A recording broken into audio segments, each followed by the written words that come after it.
1925 का समय ऐसा उथल पुथल का समय है कि उस समय ऐसा लग रहा था कि भारत स्वतंत्र हो ही जाएगा। 1919 में पहली बार कांग्रेस पूर्ण स्वराज की मांग करती है और उसके बाद परिस्थितियां ऐसी बन रही थी प्रथम महायुद्ध के बाद में, ब्रिटिश सरकार अपने आप में इतनी ज्यादा कमजोर थी, निर्बल थी कि उस समय ऐसा लग रहा था कि एक धक्का और दो और काम हो जाएगा। ये इतिहास के छात्रों के लिए अलग विषय है कि 15-20 साल लेट क्यों हुआ। 1935 में गवर्नमेंट ऑफ इंडिया एक्ट बनने की जगह स्वतंत्रता का ही एक्ट क्यों नहीं बना? क्या समझौते हुए? किस प्रकार के, आजकल का शब्द है ना डील, किस प्रकार की डील हुई जिसके कारण स्वतंत्रता और 15-20 साल टल गई। लेकिन आप कल्पना करइए कि डॉक्टर केशव बलराम पंत हेडगेवार कांग्रेस के नेता है और कांग्रेस में अत्यंत प्रतिष्ठित नेतृत्व है। नागपुर के अधिवेशन में वो प्रस्ताव दे रहे, उस प्रस्ताव में सारे विश्व के, आज जो हम विश्वमित्र और विश्वगुरु की बात कर रहे हैं, वो प्रस्ताव, हालांकि प्रस्ताव समिति ने वो प्रस्ताव कांग्रेस के अधिवेशन में नहीं रखा, किंतु उस प्रस्ताव में डॉक्टर हेडगेवार ने स्पष्ट लिखा था कि भारत को स्वतंत्र होने के बाद सारे विश्व में से उपनिवेशवाद को समाप्त करने का दायित्व भारत का है और सारे विश्व की मानवता के कल्याण का दायित्व भारत का है। ये दृष्टि उनको स्पष्ट थी। क्रांतिकारियों से भी उनके घनिष्ठ संबंध, इसलिए स्वतंत्रता आंदोलन की जितनी छटाएं, जितने आयाम उस समय कार्यरत थे, उन सब में समान रूप से सम्मानित, सुप्रतिष्ठित, संपर्कित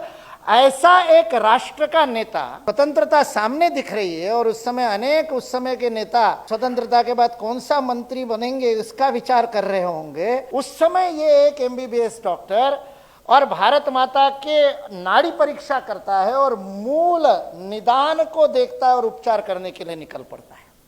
आप इस पृष्ठभूमि में संघ की स्थापना को समझने का प्रयत्न, और इसलिए वो समझते हैं कि बार बार आक्रमणों के सामने यह प्रबल सामर्थ्य सुसंस्कृत राष्ट्र क्यों राजनीतिक और सामरिक रूप से पराजित। पूरा इतिहास साक्ष्य है कि हम कभी भी इतिहास ने अपने से अधिक बलिष्ठ से नहीं हारे। हमारे ऊपर आक्रमण करने वाले सांस्कृतिक रूप से, तकनीकी रूप से भी हमसे कनिष्ठ थे और फिर भी हम हारे, और उसका मूल कारण था राष्ट्रीय चरित्र का अभाव।